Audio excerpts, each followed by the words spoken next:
अब ज़मीन से कब्जा हटवाना हुआ आसान, क्योंकि अब आ गया है नया कानून। कब्जा फिर चाहे आपकी ज़मीन प्रॉपर्टी का हो या फिर किराएदारी मकान का हो, आप जल्द से जल्द उस ज़मीन से या मकान से कब्जा हटवा सकते हैं। तो दोस्तों, मैं हूं आपका एडवोकेट विवेक पांडे और आप देख रहे हैं आपका अपना चैनल लीगल पोजर।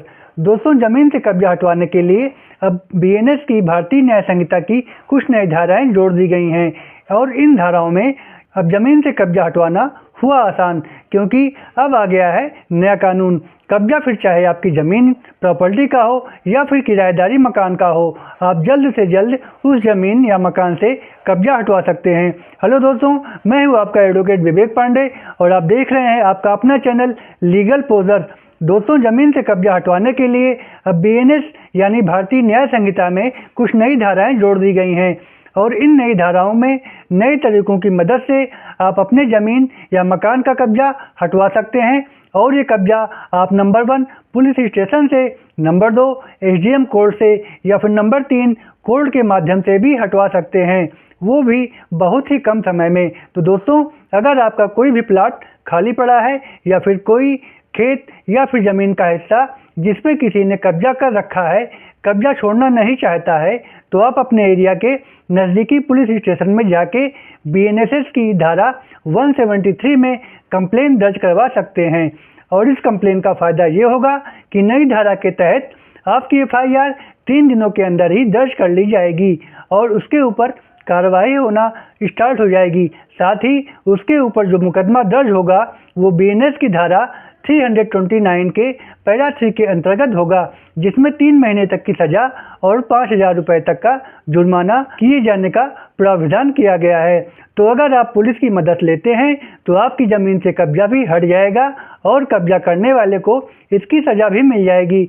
अब अगर किसी ने आपके किराए का मकान ले रखा है और मकान को छोड़ना नहीं चाह रहा है, तो आप पुलिस थाने में बीएनएस की नई धारा 316(2) के अंतर्गत मुकदमा दर्ज करवा सकते हैं, जिसमें 5 साल तक की सज़ा का प्रावधान किया गया है। इसके अलावा अगर आप सोचते हैं कि पुलिस थाने जाने से कोई फ़ायदा नहीं होना है या फिर पुलिस वाले सुनवाई नहीं करते हैं, आनाकानी करते हैं, तो फिर इसके लिए आपके पास दूसरा ऑप्शन है एसडीएम कोर्ट का। आप अपने एरिया के एसडीएम कोर्ट में जाके वहां शिकायत कर सकते हैं एक नई धारा बीएनएसएस की धारा 164 के तहत। और इस कंप्लेन में आपको एसडीएम के यहाँ जाकर अपना नाम, अपना एड्रेस, आपकी ज़मीन कहाँ पे है, कब्जा करने वाले का नाम और पता और पूरी डिटेल आपको कंप्लेन के पेपर में लिख के देनी है।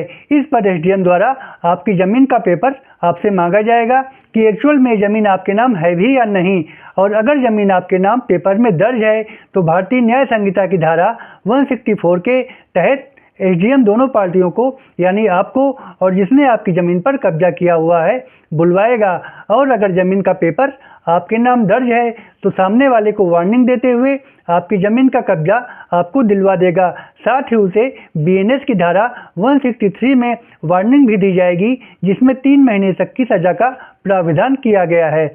अगर फिर भी कब्जा करने वाला आपकी ज़मीन से कब्जा नहीं छोड़ता है या आपकी फसल काट लेता है, तो एसडीएम द्वारा बीएनएस की धारा 164 के तहत 6 महीने की सज़ा दिए जाने का प्रावधान है। दोस्तों, इसके अलावा एक तीसरा माध्यम भी है, वो है कोर्ट।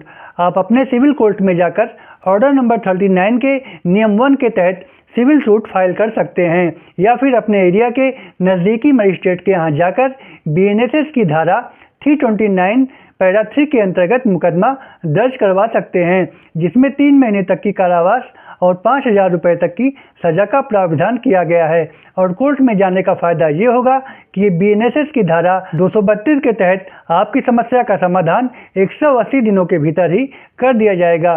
दोस्तों, नए कानून की ये धाराएं अभी तक सभी राज्यों में लागू नहीं की गई हैं, लेकिन 31 जनवरी से लगभग पूरे भारतवर्ष में ये धाराएं लागू कर दी जाएंगी। इसलिए आप थोड़ा सा इंतजार करिए और फिर इन्हीं धाराओं में जाके अपनी प्रॉपर्टी को कब्जा मुक्त करवाइए। दोस्तों, ये था हमारी आज की वीडियो का विषय। वीडियो पसंद आए तो एक लाइक करके चैनल को सब्सक्राइब कर दीजिए, ताकि ऐसी ही जानकारियों के साथ फिर हम आपसे मिल सकें। तब तक के लिए good bye, thanks for watching.